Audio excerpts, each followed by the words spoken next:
One nation one election prime minister மோடியுடைய நீண்ட நாள் கனவு. இது பிரைம் மினிஸ்டர் மோடியுடைய கனவா அல்ல கார்ப்பரேட்னர்கள் பிஜேபி ஆர்எஸ்எஸ் அவர்களுடைய சதியா? இதை நீங்க புரிந்து கொள்ள. எப்படி ஒரு பவர் சென்ட்ரலைஸ் ஆகிவிட்டால், அதாவது ஒற்றை தலைமைக்கு கீழே ஒரு சட்டம் போகும்போது, ஒரு அதிகாரம் போகும்போது, ஒட்டுமொத்த இந்தியாவுடைய ஃபெடரல் ஸ்ட்ரக்சரே எப்படி உடைய போகிறது, சிதற போகிறது. ஃபெடரல் ஸ்ட்ரக்சர்ல ஸ்டேட் கவர்மெண்ட்களுக்கு கிடைக்கக்கூடிய அந்த அதிகாரங்கள், அந்த ஸ்டேட்டை நடத்தக்கூடிய அனைத்து உரிமையுமே அந்த ஸ்டேட்ல இருக்கக்கூடிய மக்கள் ஸ்டேட் கவர்மெண்ட் கையில் ஒப்படைக்கிறார்கள்.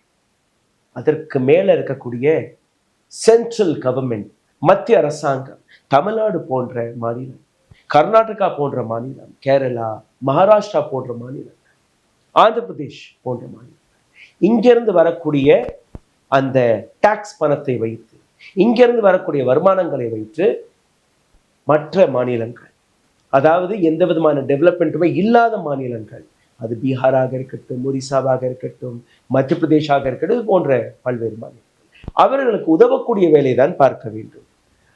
ஆனால் இந்த இடத்துல இந்த புதிய சட்டம் வழியாக, இந்த புதிய திட்டம் வழியாக இவர்கள் செய்யக்கூடிய வேலை என்ன?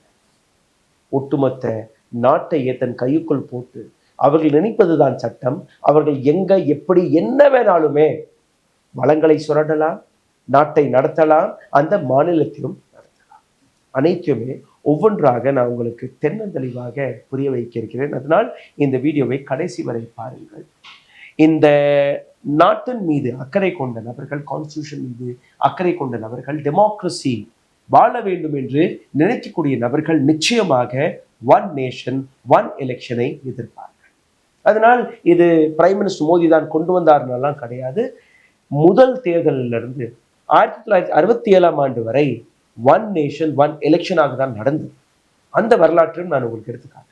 ஆனால் ஏன் இது ஒரு நாட்டுடைய ஃபெடரல் ஸ்ட்ரக்சருக்கு எதிரானது, டெமோக்ரஸிக்கு எதிரானது என்று நீங்க புரிந்து கொள்ள வேண்டும்.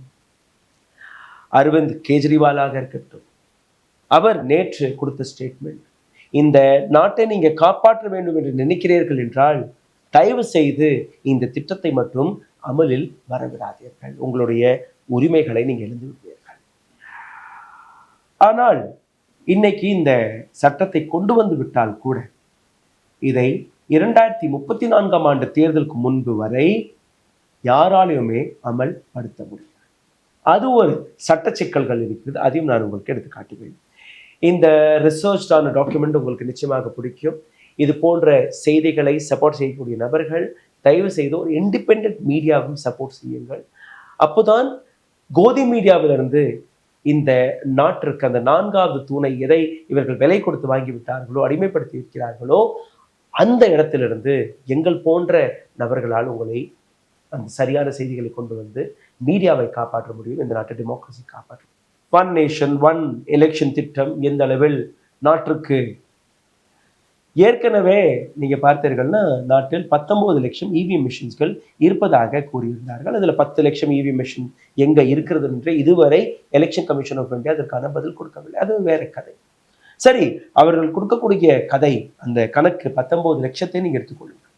அந்த 19 லட்சம் இன்னைக்கு இருக்கக்கூடிய 140 கோடி மக்கள், அதுல இருந்து ஒரு 100 கோடி 98-97 கோடி ஓட்டர்ஸ் தான் இருக்கிறார்கள். 100 கோடி தொடரவில்லை. ஆனால் இன்னையிலிருந்து ஒரு 10 ஆண்டு கழித்து நீங்க பார்ப்பீர்கள்னா ஒரு 10% மக்கள் தொகை அதிகரித்தால் கூட இந்த எண்ணிக்கை ஒரு 110 கோடி ஓட்டர்ஸ்களாக மாறி 110-115 கோடியா மாறிடும்.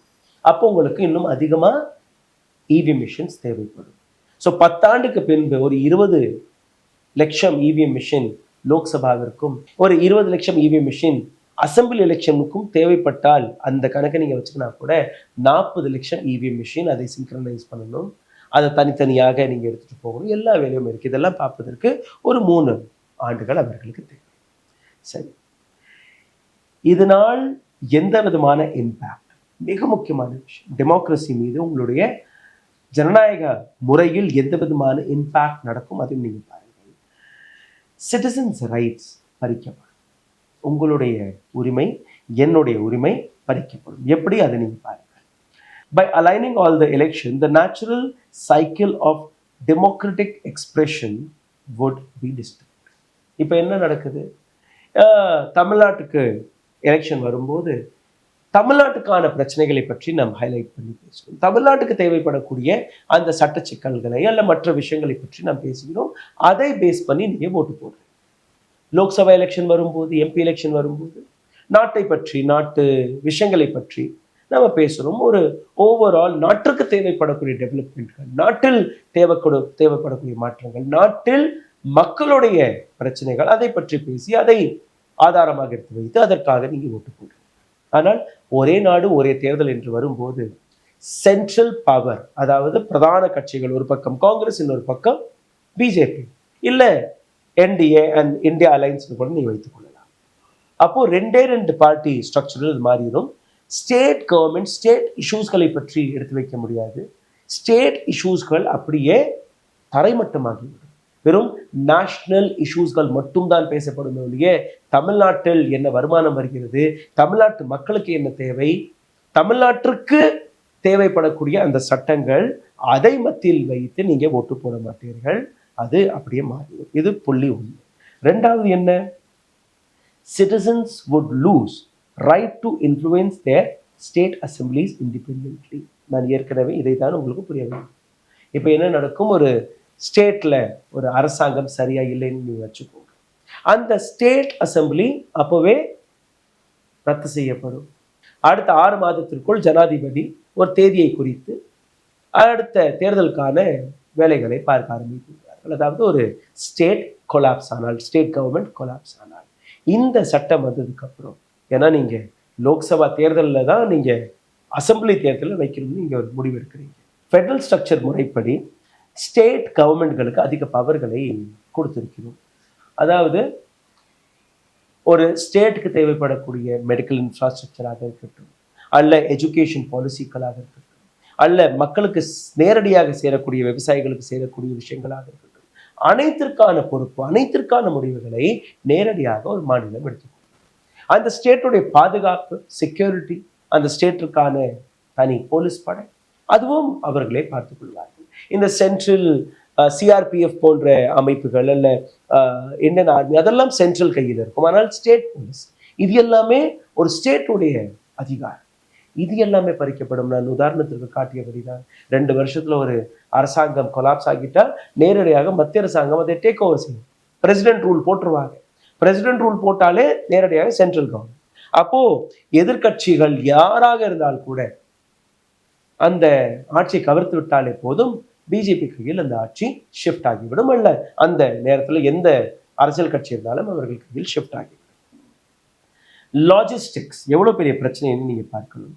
எலெக்ஷன் கமிஷன் ஆஃப் இந்தியா ஒரே நேரத்தில் இந்த நாட்டில் இருக்கக்கூடிய அனைத்து மாநிலங்கள், இல்லை ஒரே மாநிலத்தை எடுத்துக்கொள்ளுங்கள், அந்த ஒரு மாநிலத்தில் கூட ஒரே நாளில் தேர்தலை நடத்த முடியாத ஒரு தருணம். உதாரணத்திற்கு ஒரு ஸ்டேட்ல 3 முறை இல்லை 4 அந்த கட்டத்தில் தேர்தல் நடக்கிறது. இப்போ சமீபத்தில் தேர்தல் நடந்தது ஜார்க்கண்டில். ஜார்க்கண்ட் ஒரு ட்ரைபல் இருக்கக்கூடிய மாநிலம், காடு பகுதி எல்லாம் இருக்கு. லாஜிஸ்டிக் முறைப்படி ஒரே நாளில் அங்கே தேர்தல் நடத்த முடியாது. மாவோயிஸ்ட் பிரச்சனைகள் எல்லாம் அங்கே இருக்கு. அதனால என்ன பண்ணீங்க, நீங்க 2-3 கட்டத்தில் அந்த தேர்தலை முடிச்சீங்க. மகாராஷ்டிராவில் நீங்க ஒரே நாளில் தேர்தலை முடிச்சிட்டீங்க. இன்னும் மகாராஷ்டிரா பெரிய மாநிலம். அப்போ ஒரே நாளில் ஒரே இடத்துல உங்களால் ஸ்டேட் அசம்பிளி எலெக்ஷனை கூட உங்களால் பார்க்க முடியவில்லை. இன்னைக்கு நீங்க ஒட்டுமொத்த இந்தியாவில் லோக்சபா எலெக்ஷனும் நாங்கள் நடத்திடுவோம், அசம்பிளி எலெக்ஷனும் நாங்கள் நடத்திடுவோம், எல்லாமே ஒரே நேரத்தில் பண்ணிடுவோம். டெல்லியிலையும் அன்னைக்கு எலெக்ஷன், தமிழ்நாட்டிலையும் அன்னைக்கு எலெக்ஷன், கேரளாவிலும் எலெக்ஷன், மத்திய பிரதேசத்துல எலெக்ஷன். ஸோ உங்களுடைய செக்யூரிட்டி சிஸ்டம் எந்த அளவில் கொலாப்ஸ் ஆகும்னு நீங்க பாருங்க. பாதுகாப்பு, மக்கள் சரியாக வருகிறார்களா, போறார்களா, எலெக்ஷன் கமிஷன் கையில் அத்தனை டிபார்ட்மெண்ட் இருக்கா, அத்தனை நபர்கள் இருக்கிறார்களா, ஃப்ரீ அண்ட் ஃபேர் எலெக்ஷன். உங்கள்ட்ட இருக்கக்கூடிய அந்த அரசு அதிகாரிகளை வைத்து ஒரு மாநிலத்திலே உங்களால ஃப்ரீ அண்ட் ஃபேர் எலெக்ஷன் நடத்த முடியவில்லை. அங்கேயும் இங்கே இவிஎம் பிடிபட்டு போனது, அங்கே இவிஎம் பிடிபட்டு போனது, இங்கே மின்சாரம் கிடையாது, இந்த பட்டனுக்கு நாங்கள் அமுக்கிறோம், ஆனால் இன்னொரு அரசியல் கட்சிக்கு போகிறது என்கிற பல்வேறு விஷயங்கள். நீங்க காட்டக்கூடிய அந்த கணக்கு, அதாவது 5:30 மணிக்கு 58% ஓட்டு போடப்பட்டது என்கிற ஒரு கணக்கை காட்டுகிறீர்கள். இரவு 11:30 மணிக்கு மகாராஷ்டிரா எலெக்ஷன்ல தான் சொல்றேன். இல்லை 67% ஓட் போடப்பட்டது என்று கூறுகிறீர்கள். அடுத்த நாள் இல்லை 68 புள்ளி சொச்சம்னு கூறுகிறீர்கள். அதாவது ஒரே நாள் ஒரே ஸ்டேட்ல தான் எலெக்ஷன் நடக்கிறது. அந்த 5-10 மணி நேரத்திலேயே உங்களுடைய நம்பர்ஸ் எப்படி மாறுகிறது. அப்போ ஒட்டுமொத்த இந்தியாவில் நடக்கும்போது ரெண்டுமே பேரலா நடக்கும்போது என்னெல்லாம் நடக்கும் என்று நீங்க பாருங்க. So logistically it is not possible. Dominance of national issues மிக முக்கியமான பிரச்சனை. நேஷனல் இஷ்யூஸ் என்ன? இன்னைக்கு நேஷனல் இஷ்யூ ஃபார்மர்ஸ் ப்ரொடெஸ்ட் நடக்கிறது, அது ஒரு நேஷனல் இஷ்யூ. இல்ல அடானி விவகாரத்தை பற்றி நீங்க பேசுறீர்கள், அடானி விவகாரம் நேஷனல் இஷ்யூ கிடையாது. ஆனால் இந்தியாவுடைய பெயர் அடிபடும் போது, இந்தியாவுடைய மக்கள் வரிப்பணத்தை ஒரு கார்ப்பரேட் சுரண்டும் போது அதுவும் ஒரு நேஷனல் இஷ்யூ.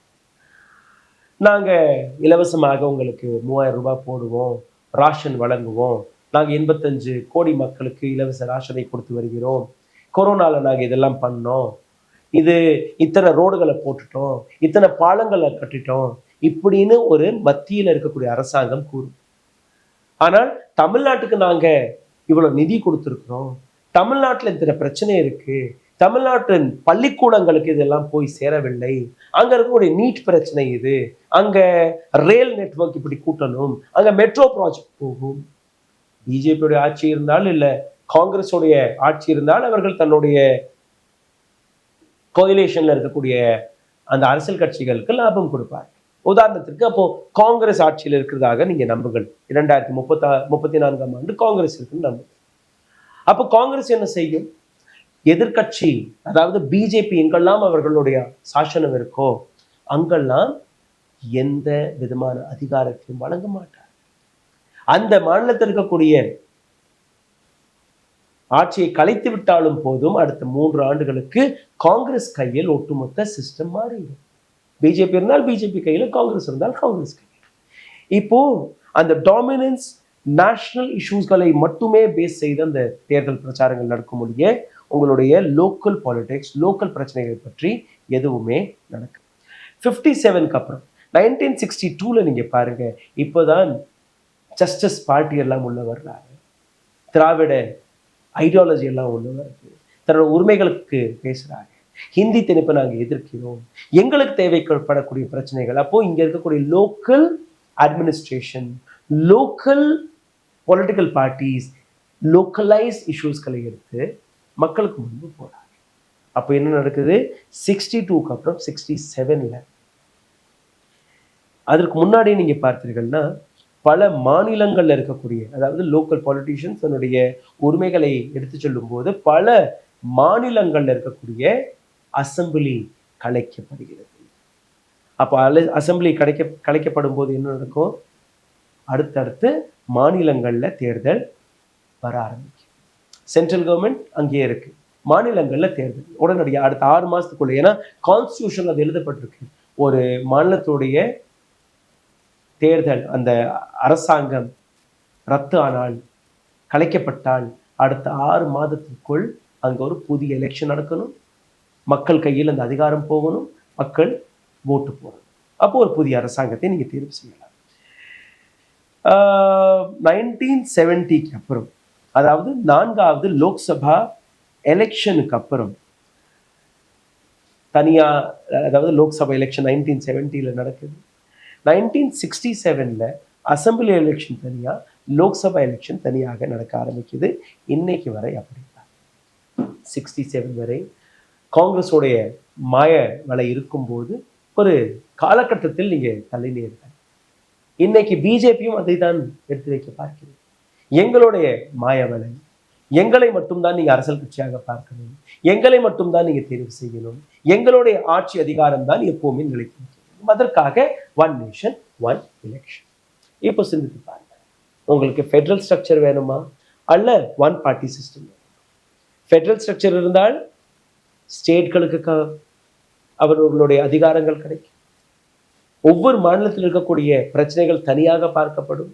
அந்த பிரச்சனைகளை பார்த்து அதை வைத்து நீங்க போட்டு போடுவீர்கள். அந்த பார்லிமெண்டில் நீங்க பார்த்தீர்கள், எதிர்க்கட்சி ஆளும் கட்சி 2 பேரும் நிற்பார்கள். எதிர்க்கட்சி இருந்தால் மட்டும்தான் ஒரு பார்லிமெண்ட் சரியாக நடக்கும். இன்னைக்கு சைனா எந்த அளவில் முன்னேறினால் கூட அங்க இருக்கக்கூடிய மக்களுடைய அதிகாரங்கள், அங்க இருக்கக்கூடிய மக்களுடைய உரிமைகள், கொரியா எடுத்துக்கொள்ளுங்கள், south Korea, north Korea, Russia எடுத்துக்கொள்ளுங்கள், யுக்ரைன் எடுத்துக்கொள்ளுங்கள், பாகிஸ்தான் எடுத்துக்கொள்ளுங்கள், ஸ்ரீலங்காவை எடுத்துக்கொள்ளுங்கள்.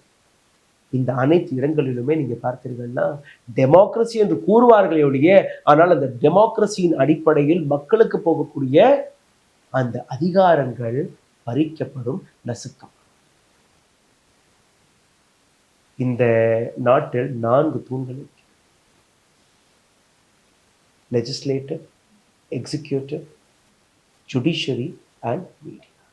இந்த 4 தூண்களுமே சரியாக வேலை பார்த்தால் மட்டும்தான் ஃபெடரல் ஸ்ட்ரக்சருக்கு கீழே ஸ்டேட் கவர்மெண்ட்களுக்கு தனியான அந்த பவர், சென்ட்ரல் கவர்மெண்ட்க்கு தனியாக அந்த பவர் இருந்தால் மட்டும்தான் இவ்வளோ பெரிய நாட்டை, இவ்வளோ பெரிய மக்களை நாம் ஒன்றிணைத்து அந்த நாட்டை நன்றாக நடத்த முடியும்.